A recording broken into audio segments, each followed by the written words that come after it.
Hey everybody, it's Blazy903. If you're new to the channel, please hit like and smash that subscribe button. If you're a returning subscriber, then welcome back. In this video, I'm going to be sharing information on a new car from GM that I briefly mentioned in my previous video regarding the Ford layoffs, and that is the fully autonomous Chevy Cruze. GM built a lot of hype around its purchase of Cruze automation years ago. It was followed by the Chevy Bolt EV self-driving prototype, along with a strategic plan that noted commercialization of self-driving cars in 2019. Well, we're nearly halfway through 2019, so let's take a look at the barriers, their successes, and the progress as a whole. Automakers, technology companies, and other startups continue to race towards being the first to introduce a fully viable self-driving vehicle to the market.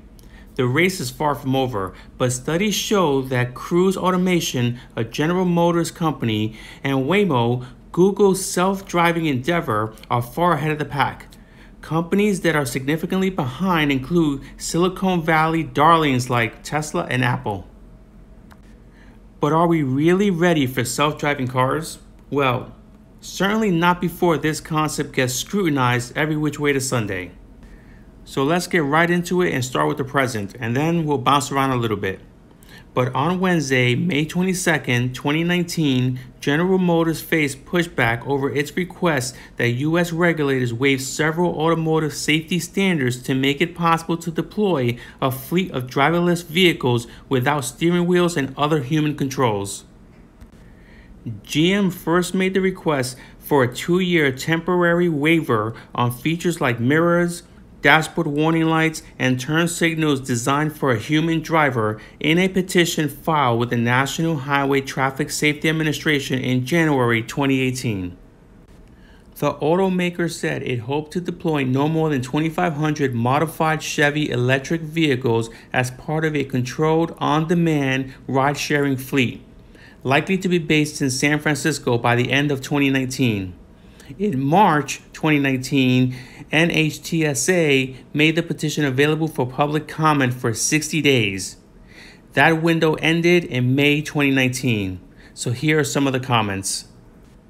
Several groups, including car dealers and insurance companies, raised significant concerns, required additional safety provisions, more data, and suggested the petition be outright denied if GM could not supply this information. The National Association of Mutual Insurance Companies, which represents 43% of U.S. auto insurers, said driverless vehicles without human controls should not be permitted on the public roads until data proves the vehicles are safe. The National Association of Mutual Insurance Companies goes on to say, and I quote, NHTSA has no business enabling automated vehicles to operate on the roads, and surely has no business removing mandated vehicle safety standards to a vehicle that they cannot prove as of today is safe to be on the road. The Insurance Institute for Highway Safety has gone on record in saying GM should not be allowed to withhold safety features like high beam headlights from a vehicle and should design the vehicle to require passengers to wear a seatbelt.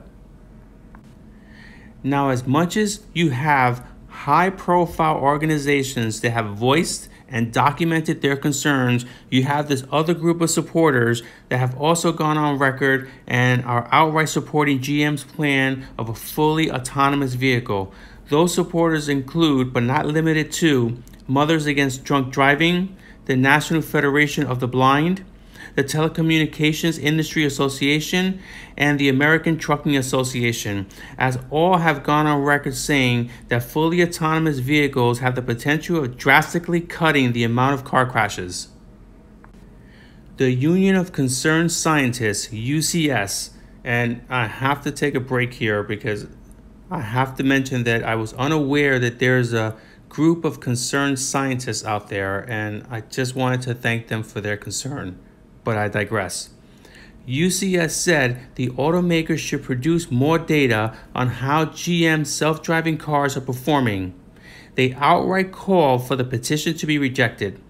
The group goes on to say GM self-driving test vehicles have been involved in at least 69 traffic collisions. But upon further review, not all of the crashes occurred when the vehicle was in self-driving mode, and there is little evidence to suggest that the cars were legally at fault. UCS says details suggest GM self-driving cars at times does not conform to typical driver behavior, leading to confusion and frustration among other drivers. So again, this group is rather humorous to me because they're in essence saying that there's going to be road rage with fully autonomous vehicles because they are, I guess, driving quote unquote legally or in a non-aggressive manner, because I would imagine a fully autonomous vehicle is going to adhere to the law. So if that's going to cause frustration, that kind of brings us back to where we are today. And you can YouTube 101 different videos on road rage. And so that's already in play, minus the variable of increased safety for a fully autonomous vehicle. Okay. Let's go ahead and refocus our attention. And let me give you some stats because I like stats. So more than 37,000 people were killed and 2.7 million injured for a total of 6.4 million crashes in the United States in 2017. NHTSA notes that human error was a critical factor in more than 90% of all crashes. GM declined to address specific comments but stated, and I quote, "We will review the many comments received and respond as appropriate." Amidst barriers and pushback, GM has shown the following successes thus far. In January of 2019, GM teamed up with DoorDash to test a food delivery service in San Francisco using fully autonomous vehicles. As of May 7, 2019, GM's self-driving car division raised $1.1 billion in its latest round of fundraising efforts. The money comes from existing investors like GM, SoftBank Vision Fund, and Honda, to name a few. GM says it's now raised $7.2 billion for the development of its self-driving car over the past year. In closing, developing and deploying self-driving vehicles at a massive scale is the automotive challenge of our generation.